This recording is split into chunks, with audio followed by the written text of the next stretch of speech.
Clevedon Pier and Lifeboat Day this year was held on Sunday, August the 4th. Sadly, the day was awful and was a total contrast from last year, with wind and rain lashing the pier from early in the morning until late afternoon. Hi, this is a very wet, windy, miserable Sunday afternoon at Clevedon Pier, which is a bit of a shame because this is a fundraising event for the pier and for the Portishead Lifeboat. Very busy time for us at the moment, and trying to raise funds is very, very important. And we have a new lifeboat station being built, started to be built later this year, and we need to raise 180,000 for our share of the proceeds. Hence why we're here on these fundraising events here in Clevedon. We do a lot in Portishead, and over the years, as you'll probably appreciate, Portishead has supported us amazingly. And also here at Clevedon, Linda and her crew have been very, very helpful and very pro the lifeboat. John also went on to say that the Portishead Lifeboat have been running independently for over 15 years, needing between £30,000 and £50,000 a year to stay afloat. The RNLI have approached Portishead with a view to adopting them in about 18 months' time, but meanwhile the Portishead Appeal Committee have to raise £180,000 towards the total cost of £1.5 million to redevelop the premises previously occupied by the former Masonic Lodge. So far they have raised £60,000 of this, thanks to the generosity of a great number of untold people.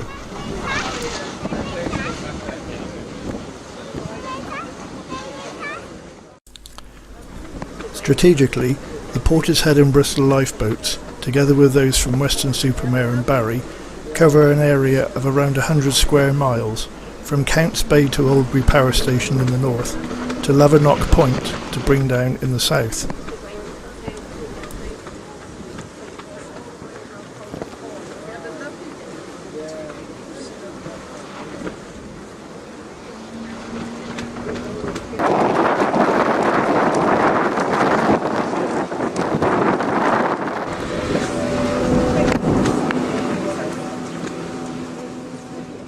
The Portishead Lifeboat, a B-class Atlantic 75, introduced in 1993, has a polyester glass reinforced hull fitted with two 75 horsepower Yamaha engines.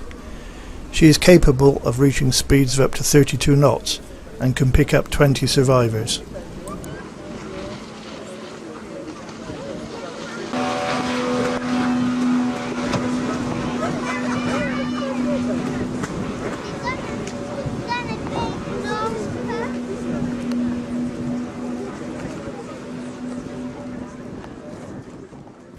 The Portishead and Bristol crew this year were Tony Daw on the helm, Dave Hodges and Paul Weston, and when a weighted dummy carelessly threw himself off a passing boat, the crew were able to show off their rescue skills.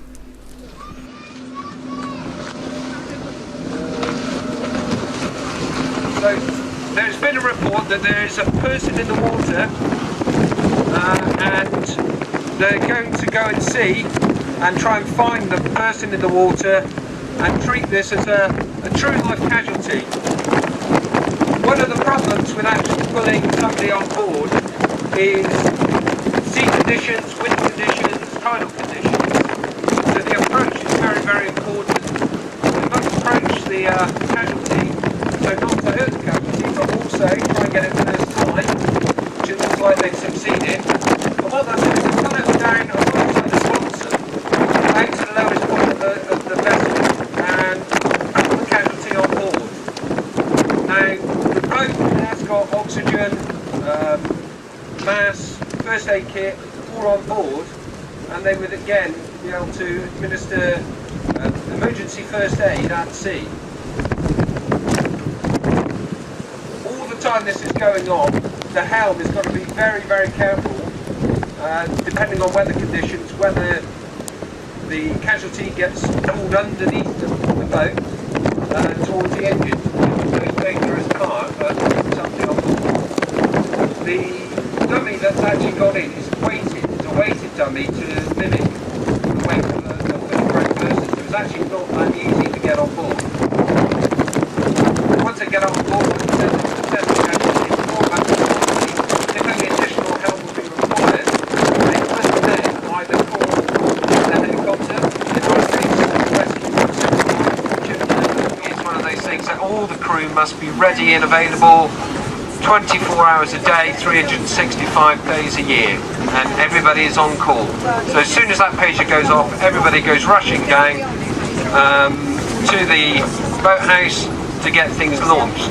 What a lot of people don't realise is that yes, we have 3 crew members on board, but actually to launch safely it takes 10 people to launch the boat, and then every time the boat comes back to the station, the boat is cleaned, refuelled, and is all ready for the next service.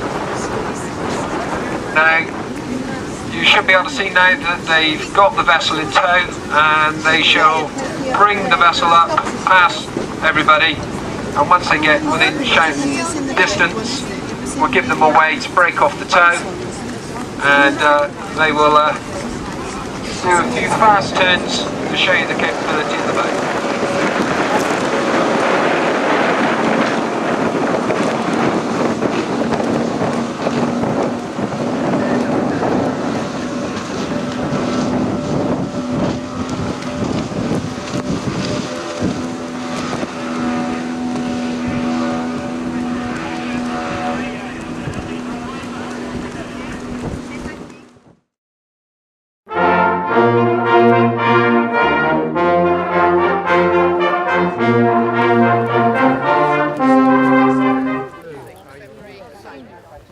The St Andrew's Church Glebe project has received a sum of £400 from the Watermark Award, which provides funds for environmental projects within the Wessex water area.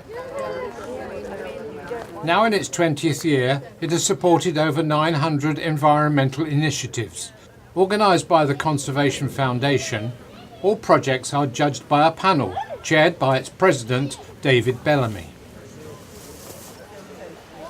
Before the presentation, the organiser of the Glebe project, Eric Holdsworth, took a representative from Wessex Water, John Porter, on a tour of inspection. With the cheque and then... Yeah. Do you want everybody round as a group?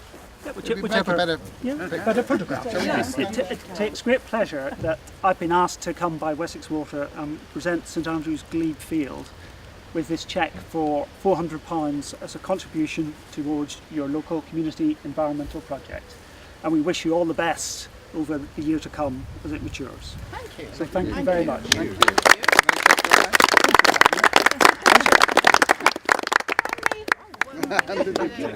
We asked how the money would be spent. Well, we're really pleased to have this money from Wessex Water, and what we intend doing is, as you know, we're trying to make the Glebe a community area, and especially trying to make it a haven for wildlife. So one of the things we do, Bob Pennell's got a passion for butterflies, British native butterflies, and what we're trying to do is to make it a haven for British native butterflies. So it's quite expensive because we want to establish breeding colonies, and we have to buy in the pupa or the caterpillar stage, and then we have to release them, and they're quite expensive. We have to buy it in from established breeders, and so that will take a lot of money. And we also want to introduce butterfly friendly bushes and shrubs, so that when they do come out, emerge, that they have something to feed on and then something to live on. So that we can establish, along with Waynes Hill and Churchill, we can establish native butterflies back on here in the numbers that they once were here. So that's primarily what we want to do, and it's really good to have support from Wessex Water because there's growing interest in what we're doing, and to have that affirmation, it's absolutely wonderful. Come on, I'll take her along the shore.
As in previous years, the Clevedon Art Club's annual open exhibition was staged in the Science Atrium of the Clevedon Community School.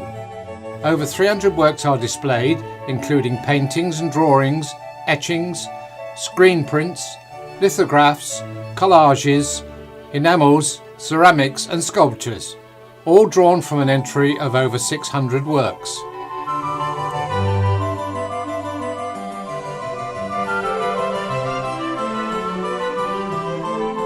The exhibition is open to both members and non-members, who may each submit 4 works. These are presented before a selection committee of 3 artists of standing, including at least one from the Royal West of England Academy.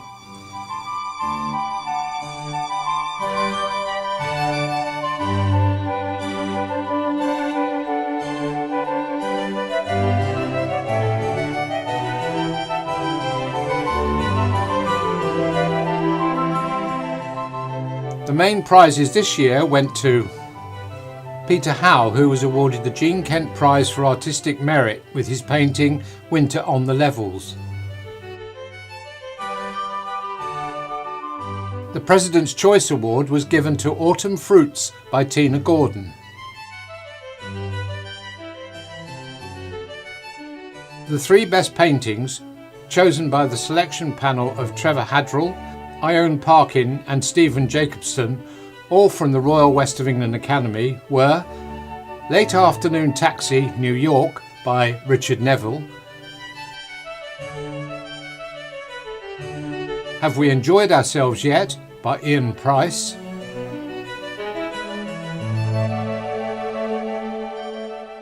and this painting of a Tudor warship painted on driftwood by John Tranter.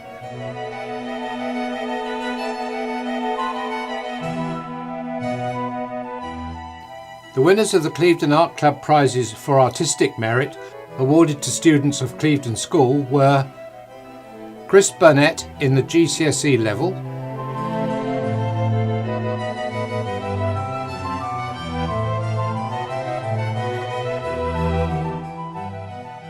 April Comma at AS level,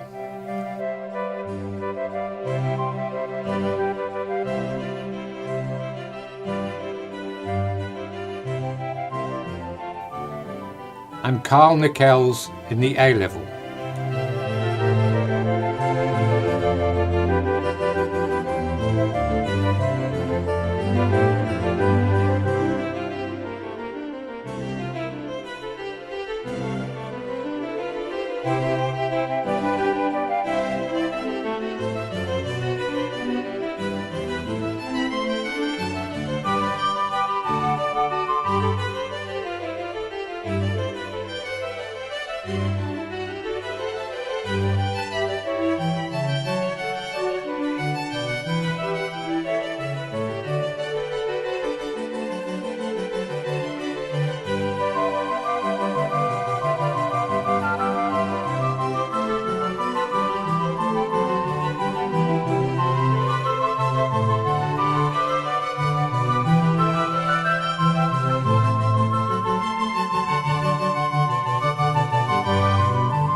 The exhibition is open daily until the 24th of August.